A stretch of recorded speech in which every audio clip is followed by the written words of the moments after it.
Hey everyone, if you click this video, guess you're curious about the Canon R7, and more especially you're wondering if this is still, after 3 months of me running this Alaska, if it's still a good camera. Well, that's what this episode's about. The pros and cons of the Canon R7 after testing it in Alaska for the last 3 months. And do I still think it's a great wildlife photography camera even after sending it back to Canon for repairs? Well, that's what I'm going to talk to you about. And I'm going to head on the field and chase a few animals today, and along the way we'll talk about the pros and cons of this camera. So I'll see you out there in just a minute. Well, a minute for you, a little longer for me. See you there.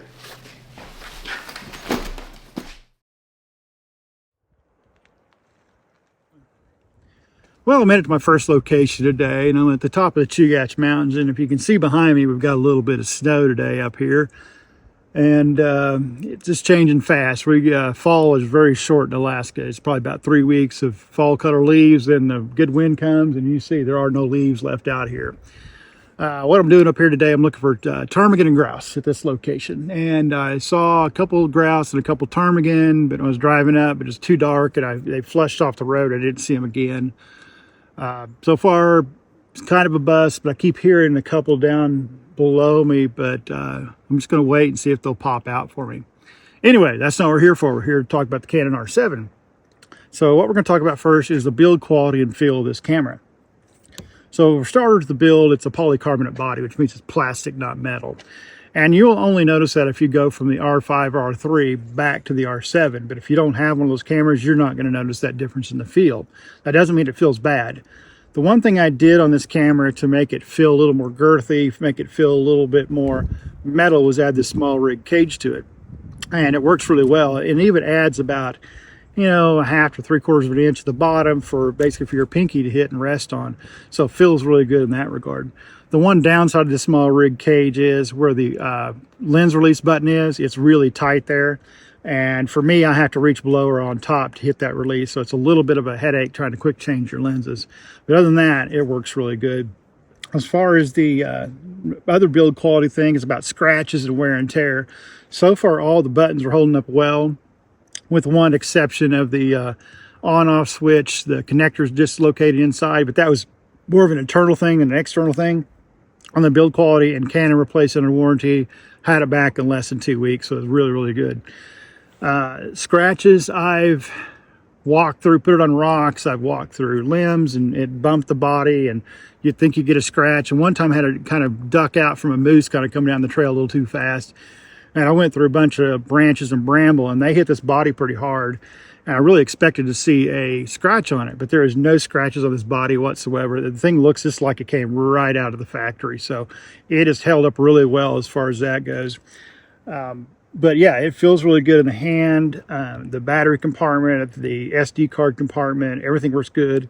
The hot shoe, I tend to lose or knock these covers off all the time. That is the one gripe I have about this camera, is that hot shoe cover. It does not want to stay in there. And it did come off during the bear trip, and it got wet. I expected to probably have problems from that, and never did. The only problem I had with the weather sealing was the water in it, and we'll talk about weather sealing a little bit later. But as far as the build, the quality, the scratches, the feel, I think it really passes the test for wildlife photography. It feels really good in the hand. Yes, a battery grip would be welcome, and maybe someday somebody will build one, a third-party one. But using this cage, I really don't have that much of a problem with it, and especially with this bigger lens. Sorry, distracted. I heard a raven and a ptarmigan off to my right, so that was interesting.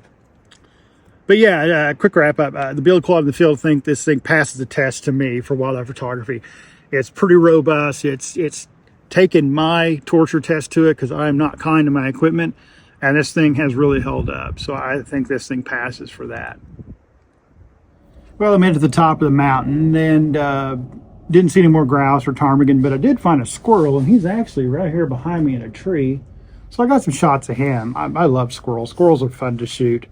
But what we're going to talk about here on the Canon R7 now is the new button layout. So my theory on Canon cameras is the R camera and the RP were experimental cameras. The first thing from Canon to go into the mirrorless world. And I really think the R3, when it came out, was another experimental camera with There was a 3 model before that had the eye detect, so that's why they did the 3 model, but I think it was kind of a, let's see what we can push on this camera. Can we get to 30 frames a second and these type of things and get a good body? And I think the R7 was the same thing. Is another experimental camera, I really believe, because it is a completely different button layout than they've ever had on these cameras. And the first one that really gets us is where they put the dial on the back. That's what most people think or talk about a lot, where the joystick and the dial is. And I find it to be quite okay on this camera. It seemed a little odd, but I kind of like it. Where my shutter, I run my shutter, and then my ISO is over here right next to the joystick. So, and then the 2 AF ons, they're all right there next to each other. So it's real easy for me just to move my thumb back and forth where I need to be. So I don't have to, before I would be jumping on the 5D, I'd be jumping down or that. And with the R5, it's nice because it's up here with the on-off switch on this one. So it's fairly similar, but I do like this setup. A lot of people don't, but I don't have a problem with it. The Q button's in a different spot now. The set button, when you're going to do stuff on the back of the camera, it's down where the dial used to be, is on the 5D and the R7. And that's not bad. And it uses the D-pad down there rather than a scroll wheel. And I kind of like that. It just reminds you of you're using your PlayStation or Xbox. So we're all used to that. It does have on the front now an AF/MF switch, and that's not bad because you do have lenses like the, I want to say the Nifty 15 and the 16 millimeter RF. They don't have a autofocus and manual focus. I think you just have just a control ring selector. So it's nice to be able to not have to go in the menus. You can just go right to the front and flip it from manual to auto. And that's really mainly when you're doing landscapes or filming yourself, or even the Aurora. You put it in manual when you do Aurora. The mode dials on top, you know, the R5 has different stuff, but I don't mind the mode dial. Most cameras have a mode dial. To be honest with you, the R5 is the one that's different out of all that stuff. So the mode dial is really nice to have on top. It's really easy to do. It's real tactile. It sticks where it needs to be. Not a problem there. The on-off video button, a lot of people griped about it, and I've seen people gripe about it, but I actually like it because I don't have to think about what I'm hitting. I have some buttons set up on R5 to jump from video to that, but I know when I go on, I'm in stills, I can feel it, and I can feel it going to the left to the video, and that's where I put my 120 frames a second. And so I really know that if I'm in stills, I just hit the record button, I'm in 24 frames a second. So I really like the on-off the video switcher. I actually like that on this camera. Makes it easy to get to video. I think the R10, I have to do the dial, and I think some other cameras, you have to run the dial over to the video section to get the higher speed or the more advanced settings for video mode. So it's really nice just to go, you know, one click right over to it. Real nice. So I like the on-off switch in the dial. So for the new button layout, I mean, really, what do we not have? We don't have a zoom. Not a big deal. You can pinch the back of the screen. Everything else is laid out really well. The only thing I have to remember is where the ISO is, between which camera I'm using. Other than that, the layout's good. I like the new button layout. I think it's a pretty neat little experimental thing they did with moving the scroll wheel on the back of the camera. I kind of like where it is. So for me, moving, run and gun, and it feels really good to me. I've gotten really used to it. My muscle memory doesn't have a problem jumping from the R5 to the R7. Works great. So this camera on the SD cards uses dual slots, and it uses SD 2 cards. You can have 3 different cards, SD cards. You got a V30, a V60, and a V90. The V30 writes at about 70 megabytes a second. I think the V6 is about 120, and the V90s are 300 megabytes a second. To do your 30 frames a second, you'll need the V90s. That way you can get more than probably 2 or 3 seconds if you're heavy-handed. If you feather that, 1.5 seconds at a time, you should be able to shoot pretty non-stop with 30 frames a second. But you're going to need that V90 card because you need the faster readout speeds on that. The V90 card is a little more expensive. They're running about $200 for a 128 megabyte card for the Sony Tough. I'll put a link down in the description on where you can buy that card and anything else that's I've got that I'm working on this camera. I probably should be shooting dual redundant. I don't, but probably should be. I just keep one card in the camera and I keep more in the bag. But that's really good. So the cards works good. I'd rather have a Type B, of course, to be faster, but this V90 works pretty good for what I do with this camera. The next thing to discuss is the battery. The battery uses LPE6NH, and it will also run the 6Ns, which were the older 5D and 6D batteries. And it'll run all those. So if you have a 5D or 6D or an R5, R6, those same batteries work in this camera. That makes it really nice. That way, if you already have extra batteries, you don't have to buy extra when you buy this camera. If you got 2 or 3 extras, you'll be fine. I keep at least 2 to 3 charged at all times, and so that gets me good. I think I've got probably 8 batteries total, but the other ones go with the R5. But yeah, so the battery life's pretty good on this. For this camera, when I'm running anything except for this 500 prime, it lasts about 5-6 hours. If I'm running the 500 prime, it lasts me about 3.5 hours of good use. It's because these motors in this camera are a lot harder to spin. But yeah, so battery life and in the SD card slots on this is pretty good for me. So the menu for this camera, is pretty close to most Canon menus, not a whole lot different. The only thing different on this one is if you need that, it has the new features like the raw burst mode and the subject tracking, which you need to turn on and off, depends on what you need. And the raw burst mode is pretty cool. I have another video on that. I have also a video on the autofocus and setup for the menus. But the menus work really good. They're laid out well. Can't do anything new there, so that's nice. They keep it with the same standards. So if you know one camera, you should know the other camera. So that's really good on the menus. So let's talk lens compatibility. All the EF lenses work just as good on this camera as they do on my R5. The RF lenses, same way. I tested from the whites, which is like the 100 to 500. I don't have any of the RF, the big whites to test. Nobody has them, and all I have is the EF version, and it works great with this lens. I don't have a problem using my R5 or the R7 with this lens. It works flawlessly, and the EF 200 works great too. At first, I thought maybe there was a little bit of a problem with the 100 to 500 when I first used it with this camera body, and it was just a perception thing I had. What it was doing is when I had something way off in the distance and I'm narrow focused, I could see a little bit of a rack speed going to it, or if I was focused way out there and subject closer, it coming back to me. But I picked up my R5 later, and it was doing the same thing. I just hadn't used that 100 to 500 in probably a year since I had sold it before and I bought the new copy. And I thought I had a problem, but I didn't have a problem. The R5 is a little bit faster at the rack speed, but it's very, very close. You'd have to have both cameras and test them back to back to notice the difference in that rack speed from far to close. But they're both still really, really fast and really, really good. So I think the lenses are working really good with this camera. The third-party lenses, like I said before, you can get a Sigma or Tamron 150 to 600, but for a couple $100 more, you should be able to pick up an EF 100 to 400. The pulsing issues and the algorithm or the computational stuff not being set up for this body with those third parties, or even the R5, any RF glass, or camera, body with the third-party glass, I'd probably just steer clear of them. That's my personal opinion. That's me. Everybody else's mileage will vary, but I just go with an EF glass, 1 to 400, and I'll tell you, if that RF 1 to 400 lens was actually weather sealed, I would probably have that instead of the 1 to 500 because it's $500-600 versus almost $3,000. And for what I use it for, it would work both ways. Now that 1 to 500 is a lot better glass than 1 to 400, but for what I use that would have worked great. So if weather seal is not a problem, that RF 100 400 is a really good lens. But yeah, so for me, for wildlife photography, I'm testing for 3 months. I've had no problems with any lenses. They've all worked great. I've tested a ton of them. The 600, the 800 f11s, the 100 400, all the RF glass works great with it, down to the 16 mil, 50 mil, 35 mil. All those lenses work great. Third parties work pretty good. You can get them to work. They're just not going to focus as fast and as well, and your hit rate's going to suffer, and that's all.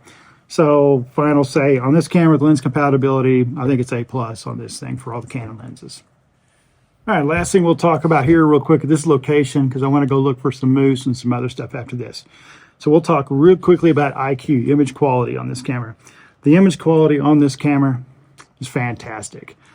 The dynamic range is really, really close to the R5, not quite as much because it is crop versus with full sensor, but I don't see much of a difference in the quality of the two images. I think the dynamic range is probably a couple stops better on the R5 versus the R7, but the image quality coming to this camera is fantastic. When I was doing the bears, on the bear trip when I was looking at the video, I had to actually look at the side to make sure which camera I was using, look at the pictures, because I couldn't really tell, just glance at the pictures, which was the R5, which was the R7. So to me, that's fantastic. That means the image quality is great. All the colors are great. Recovering the shadows works really good, pretty close to the R5. So I like the image quality coming out of this camera. And at 32 megapixels, there's a lot of room to crop in. I've had some where I could crop in to 50% and the image still had tons of detail in it. So that was really good. So being 32 megapixels is really nice. With the Canon R10 sitting down there at that lower 24, I couldn't crop in as far. It's amazing that 8 megapixels is that big a difference with cropping in. Like the Canon R3, I couldn't crop in at all in that thing. I said the Canon R3, man, if it had 30 megapixels plus, I'd own that camera. I love that R3, but it's just not enough megapixels to work with, so that's the problem. But so after 3 months looking at this thing with all the image quality, all the images I've had, I haven't had any problems other than what we'll talk about in a bit about rolling shutter and the frames per second. We'll talk about how the image quality may have changed with that. But as I talked about in another location, it's raining now, so it's not a heavy rain, it's a light rain, but it's Alaska for you. The light is crap. The clouds were settling in on me. You see a while ago how bright and sunny it was. But I'm going to head down this mountain and hopefully find some ptarmigan and some stuff. Like I said, all I found up here so far is a squirrel. I did spook a few birds, but we'll go see what we can get on the way down. I think I'm going to go look for sheep next, so I'll see you at that location next. Talk to you here in a minute. So I didn't make it all the way down the mountain. I had to stop at this little spot overlook here that overlooks downtown Anchorage, and you can see across the inlet, and sometimes you can see Denali or the Redoubt volcano. You can see that from time to time. You can see mountains sitting over here too, but it's a really cool little shot to shoot panoramas. I did not shoot any panorama today. I just thought I'd stop. I just like looking at this. It's just pretty. What we're going to talk about right now is the video for this camera. We'll get this one out of the way. I know before I had the channel, I was shooting stills and I really didn't care about the video. The video features were just a little extra and fluff on the cake. So we'll go through this really fast. Real short answer, the video on this thing is fantastic. I like it just as well or better at times because I do have that extra little range I can shoot than the R5 because I could get that extra 1.6 crop. Now I can do the 1.6 crop on that one too to get the same focal length, but I would be at, you suffer the video quality because you're using less megapixels. This camera right out of the, without doing any C-log on it, looks great. The bear footage was done all except for the half-ear bear, the big male. That was on the R5, everything else was on the R7. So the camera held up really well in the rain and shooting through the rain and getting the subject captured pretty clear. So it has done really well over the last 3 months. It will be my main videography camera and probably my small bird camera, but I will try to use this one more for the R7, more for doing the video, and especially in the studio, be on the video section because I've used it for several times. And I like it for that. So for video, it's top notch. Over the last 3 months, it's held up well, and it's done everything I wanted to do and more. So I'll give it a big check mark there. So now I'm going to head down to Turning an Arm and go down and try to find some sheeps in the mountain real quick. See if we find those. So I will talk to you there this time. That'll be the next stop. Talk to you in a minute.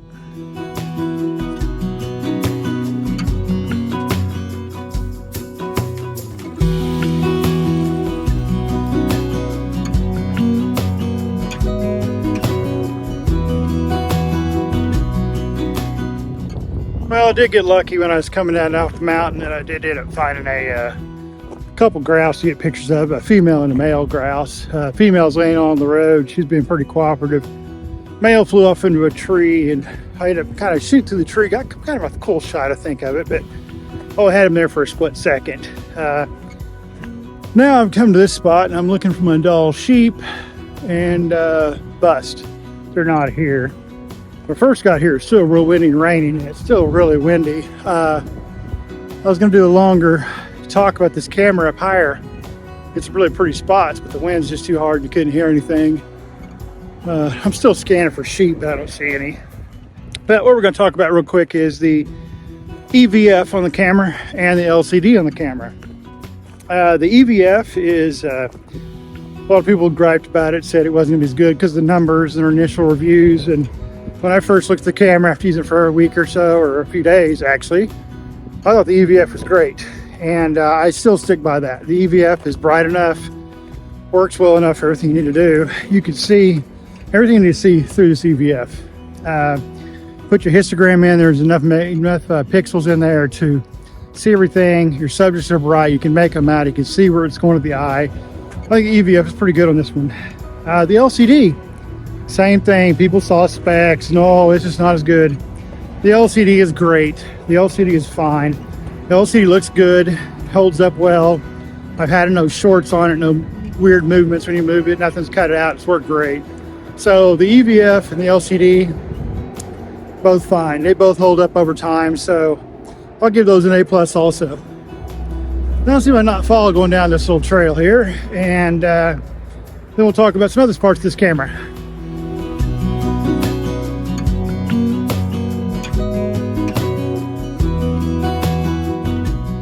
Hey guys, moved to my next location. I found a really nice bull. Let me show him to you real quick.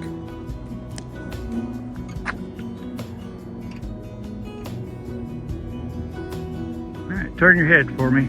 Of course, you look away when I'm going to film you. There we go, a little better. Anyway, he's a good bull. What we're going to talk about now, let me back up a little bit and get a little safer spot.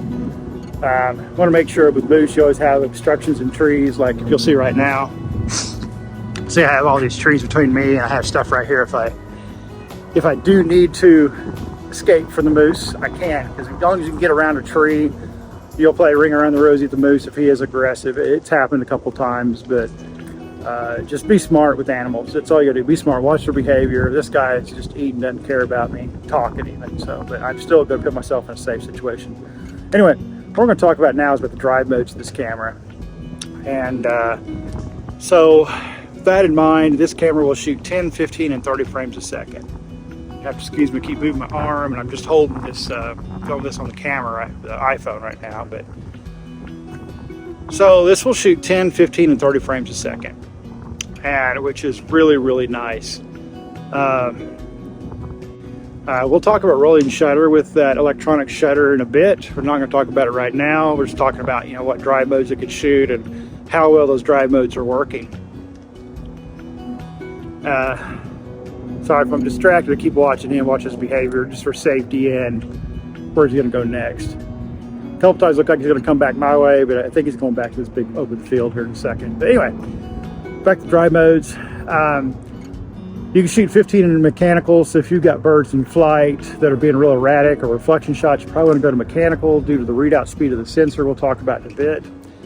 And the electronic shutter works great for me. I shoot 15 and 30 all the time. I did have a owl. He's looking back my way, so I'm just kind of moving back. Get some trees between me and him. So you just can't see me.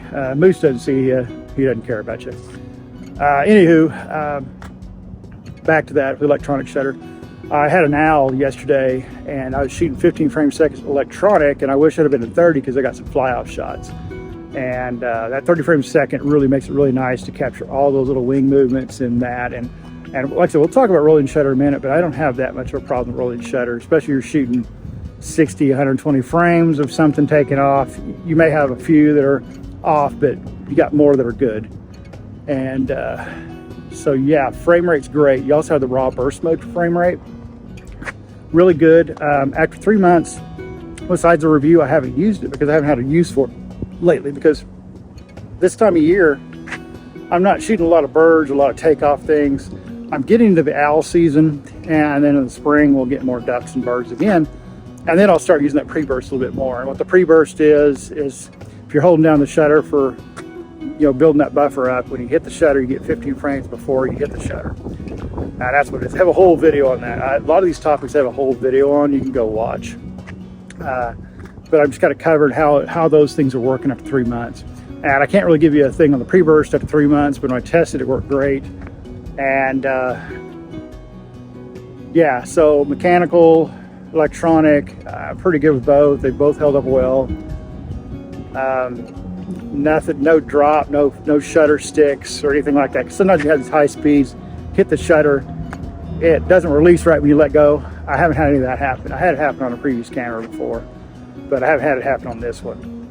So it's holding up. You see me looking away from the camera, I'm watching this moose.